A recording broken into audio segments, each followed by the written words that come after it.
Well, hey everybody, podcast number 1, day 1 of the Vote Common Good Faith, Hope, and Love for a Change on Election Day bus tour. Sitting here, Doug and Samir. Day 1, Samir, of 306 until Election Day. It's just after midnight. We're in the middle of Pennsylvania, having started the afternoon outside the White House, the rally. Yeah, this reminds me when I was in the army in Croatia, we would count 365 days you're supposed to be in the army. I was a year and a half actually, and every day you wake up and you think of a number, and you know your number. You know your number. And so I feel like we are also counting now to November 3rd, and every day is a victory.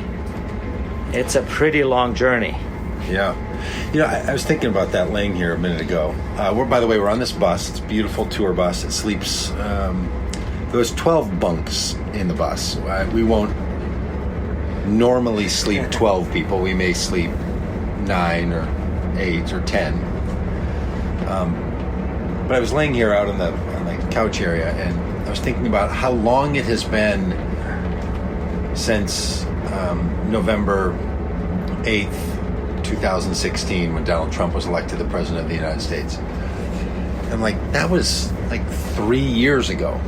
Wow. This is less than I try to put it into scale. Okay. Sure, it's 306 Helping days, yourself. but it's been 1,000 whatever days. So we can make it. And it feels more important than ever. This is the day that in the news, one of the things that's happening is that Donald Trump ordered the military to kill an Iranian general. And so I don't know if this is going to be the start of something, turn into a real international and military crisis, or if this will pass with just this, what I consider to be a violation of the human spirit to execute a person and for the benefit of your country, just war and everything. I find to be immoral. But there's a lot going on, and I feel like the Donald Trump presidency and the Trump administration is an immoral and unethical and harmful force in our society. It's more than just a presidential candidacy that we're trying to oppose. It's more than just a political moment. It feels like there's something really tapping into the darker forces. I almost said tapping into the dark spiritual forces, or that Marianne Williamson said, because we saw Marianne Williamson today and had a little interaction with her in Washington D.C. and on a day when she was trying to decide if she's going to keep her campaign going or not. And anyway, just there's so much going on, and as you and I have talked about so many times since we conceived of this idea back in April of 2018 that we would travel the country and invite religious people to deepen into their commitments and their faith, that somebody has to do something, and we just can't trust that everyone's going to do all the things, so we should do what we can. I feel like, doing is the only medicine right now. Like if I don't do something, I feel mugged every day. Like somebody hits me in the stomach, and I have this pain all day. And whenever I forget about it, I see, news or, a screen or hear or browse my phone, and again, it's like somebody hits you in the stomach. But if you do something, it's somehow you get energy. I think doing is way to recover. The only way to recover. Otherwise, you start spinning, and it's exhausting. Or you need to forget about it, and you say, "Don't worry about it." But then your anxiety grows behind your consciousness. You start accumulating the angst if you just ignore everything. Yeah. And I know that not everyone can do as much. I think about that a lot because I hear this. Maybe you do too. People say to us, "Hey, we're really excited about that you guys are out there and you're doing something." And someone came to our rally today and said, it's so encouraging to see what you guys do, and you're so brave to go out in the world and do these things. And I don't feel particularly brave about it, but I do feel a sense of responsibility that I can do something, you can do something that other people can't do and would like to be able to do, and they're really glad that someone's out doing it. I mean, everybody has their set of, variables, the cards they hold, sort of a thing. And I just feel you have to do something that you don't know you could. Right. You gotta step over the line, do something that's not reasonable. Right. Whether it's in a neighborhood, at your work, or speaking up, or praying, whatever you need to do. But this is not gonna go away. But us start trying to make sense every day. Yeah, that's right. You have to respond with a little bit of recklessness in some way, in a way that you can afford. Yeah. That's great.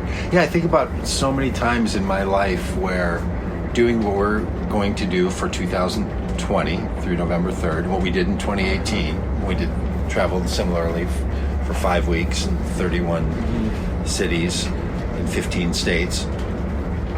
I just think about all the times in my life when I couldn't have done this. My life didn't allow for it, didn't afford it, schedule and commitments and all. And I'm sure there's a time coming when I won't be able to, this is just a unique time where we can do this thing. Right. And that's not better or worse. It's just some people don't have a chance to do this right now, and we do. So, and that's what it feels like. I feel like everyone's doing a thing, or trying to do a thing, or longing to do a thing, and this is our particular thing. And that idea of faith, I'm thinking a lot about what faith does in you, what function it has, because our faith, hope, and love for a change on Election Day. I've been thinking a lot about faith and hope and love and what those are and mean in the human condition, because I don't think they're religious terms only. Right. I think there's an ancient and a modern take that faith and hope and love are these human qualities, and religious people enter into that with a particular set of resources around faith, hope, and love, and non-religious people have a different set of them, but we're all sharing it. Like it's the shared, the shared meal. It's and that your faith calls you into something that is new or sends you somewhere. One of the things about saying I have faith, whether that's in an idea or a person or a system or God or whatever you have faith in, that compels you then to do something you wouldn't have done had the conditions been different or your faith been different. Right? I mean, I feel like faith and hope makes so much sense because I feel like life is on our side. I mean, it took millions of years for us to, get where we are. Yeah. I mean, many school lunches and many changed diapers and school, all kinds of things that need to happen in your life. Yeah. And getting up this morning and being here, certainly life is invested in us succeeding and in our future. So you kind of play with it because it has happened before. And I feel like I have no reason to have a faith in the future except that I'm alive now and my faith years ago was justified. Yeah, it's great. So I think we'll make a turn. One of the things I notice is so many of us have so much energy pent up to sort of get around the corner and cross this bridge and loosen up. I think we all, for the last 3 years, have these muscles in our bodies that are that contracted and are holding for 3 years. Yeah. There's no way to relax them. Not just in your body, but in our hearts, sort of thing. And that relaxation is coming. It's gonna at one point. I think so. That helps me. Yeah, me too. Thank you. So tomorrow, there are 305 days until Election Day. All right, so we're counting. It's 306. So we're going to hold tight to the 306-day commitment. And tomorrow is travel day. Just giving people an update on what we'll do in a lot of these podcasts. We're going to travel all day. We get back to Minneapolis, we set up, and then we make our way to Iowa for a forum with activists, leaders, people of faith, pastors, and presidential candidates. It's kind of amazing that we pulled this off too. Yeah. And that happens in a week from today. That's together. So for the next few days, it's preparation and planning, getting ready to go. And then we tour the country and do what we can by running events that consist of rallies, of roundtable discussions, trainings for candidates, and parties like at polling places and so on. So we're going to do a lot, and we're going to do a lot of different things. I think maybe what we'll do here is play the audio from our little 9-minute rally outside the White House and in front of our bus, which was our first kind of start of the tour. You can hear we're in a bus. We're running over something right now. Yeah. We're not driving. I guess there's a professional doing this. It's stopping on the side of a highway. Yeah. Is this? Guess that's what's happening. Ripping. So we'll play the audio of our short rally today that we did outside the White House, and with our bus, and we're sending a message that that we're the White House cleaners. Yeah. And we're going to be back. And we are multitude. We are multitude. Yeah. That's great. And our plan is to be back in Washington, D.C., outside the White House on November 3rd, 2020, on the day of the elections. All right. Today, I'm were already just like having a a shadow panic attack. passing. Yes. Premonition. Yeah, premonition. But then I feel like we were a they're shark. coming with a flag. A shark circling the White House. Dun dun dun. And I just, going to push all the chips right onto November 3rd and say, if we get to November 3rd and this country in its electoral college decides that Donald Trump again should be the president of the United States, I don't know. We have to face we have to face that reality full front. Yeah, full frontal. In high school I was playing hockey, and then you have like a team of 5, and then you go all out until you just completely you can't move anymore. Then you jump in, and another team comes in. It goes like that many times. So I feel like a lot of people now are.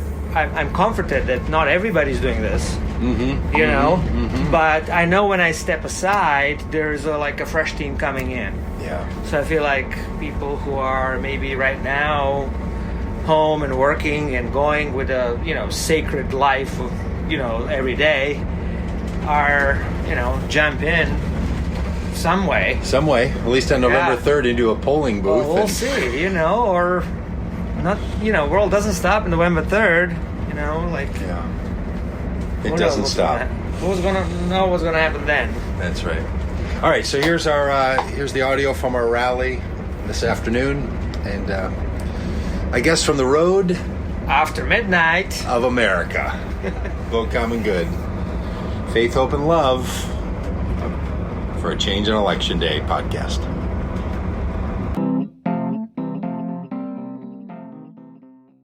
All right. Hey, how fun is this? Yeah. All right, everybody. Hey, Doug Padgett here, along with a bunch of Vote Common do-gooders, gathered here just outside the White House. That's the White House right down the street there. And we're here for a very clear purpose, that the Vote Common Good faith, hope, and love for a change on Election Day tour starts right here at the White House. Now, there's just a small little group of us out here, but that's because that's the people that could show up on this sidewalk on this day. Our ask of you is, will you show up on your sidewalk on the day when you're being called out? We're going to travel to every state in this country. We're going to invite people everywhere to do what they can to deepen into their commitment of faith, hope, love, and care for this country, and to stop the re-election of Donald Trump. Now, look, we're not asking Republicans to become Democrats. We're just asking Republicans to not vote for this one. We're not asking everyone to just vote for a Democrat, but we are asking many of you to consider that, even if it's for the first time. Many of us believe that the Trump administration is not only a hazard to the well-being of the people in this country, but to the well-being of this planet and to people all over the world. And so this is no ordinary election. These are no ordinary times. Most of us have never done anything like this before, and that's because we know that a continuation of the disastrous Trump administration policies, actions, and attitudes are something that not only is intolerable for this country, for many of us, it's intolerable for our faith. It is a noise-making kind of cacophony that we just can't handle any longer in this country. So we ask you to join us wherever you are. We're going to be traveling to Iowa from here, and then we're going out west, and then we're going down south, back out here to the East Coast, and then to the Northwest. We're going to be traveling until Election Day on November 3rd, and we ask you to join us all over the country with an attitude of faith, hope, and love for a change on Election Day. You're going to hear just from a couple of us out here on this sidewalk today, and then this country is going to hear from all of us on November 3rd, 2020. Hey, everybody. We want to invite you to come on our path, and when we come by, you can join us and maybe for a couple of days caravan with us, come hop on a bus, maybe there will be a place to sleep, and join us in this adventure. And adventure has started when we first believed. You know, all of us have these memories when we first heard that love can win, that good things can happen in the world. That's why we go to churches and temples. That's why we meditate. That's why we pray. So what we believe is that thing never stops. Never stops. We always cross thresholds. We always change. We always grow. And we believe this is historical when we all can get together and actually make some step of risk and do something different. And what is different that we want to do is invite you to do is to shift your allegiance to the parties to common good, because both parties need to serve common good, and this is the place where we can find one another. And I think a lot of us are in that space, and we want to find one another on this journey. So come and join us and follow us online through your Facebook or other things, other ways that you can find on our website as well. Here's Patrick. Good afternoon. I'm Patrick Carolyn. I'm the Director of Catholic Outreach for Forthcoming. Prior to this, I served as Executive Director of the Franciscan Action Network, and I'm the co-founder of the Global Catholic Climate Movement. I'm a cradle Catholic. My parents were immigrants. They came to America in 1950. We live in a perilous time. It's not just our country, but our Christian faith. We have sat by and allowed our faith, our Christian belief, to be hijacked by people pretending to be Christian. We've allowed people like Franklin Graham and Tony Perkins and even Donald Trump to define what Christianity means. This makes me angry. But like when Jesus got angry and turned the tables over, it's righteous anger. But anger left unchecked turns into hatred. It turns into fear. So we have to take that anger and we have to turn that anger into prayerful action. We do not have a lot of time. We have about 10 years left on climate. We have children being killed at the border, children being killed in the streets. My own son was shot last year and another, just an innocent victim of random violence. We cannot be silent. We cannot continue to be comfortable. Dietrich Bonhoeffer, a German pastor and theologian, said, "Silence in the face of evil is evil itself. God will not hold us guiltless." Jesus spoke out against injustice and immoral behavior. He was followed by many Catholic leaders who challenged the kings and the bishops and the popes when they were concerned with their own personal power rather than the common good. St. Francis of Assisi stands in a tradition of powerful demands for social justice. His message was uncompromised and simple. Greed causes suffering. St. Francis believed living with an attitude of indifference was morally, socially, and spiritually destructive. We as Franciscans and Catholics feel compelled to bring about a message of trust, honor, respect, morality that is so lacking these days. Pope Francis has made clear how he would advise good Catholics to respond. We need to participate for the common good. Sometimes we hear a good Catholic is not interested in politics. That is just not true. good Catholics immerse themselves in politics by offering the best of themselves so that their leader can govern. It's time to change the debate in America, away from building a wall to welcoming a stranger, from worshiping money to caring for the poor and the marginalized, from cutting food stamps to when I was hungry, you fed me, from cutting health care to when I was sick, you cared for me. Today, I'm blessed to stand here as part of a new Catholic evangelical coalition centered around justice and peace, not divisiveness and hatred.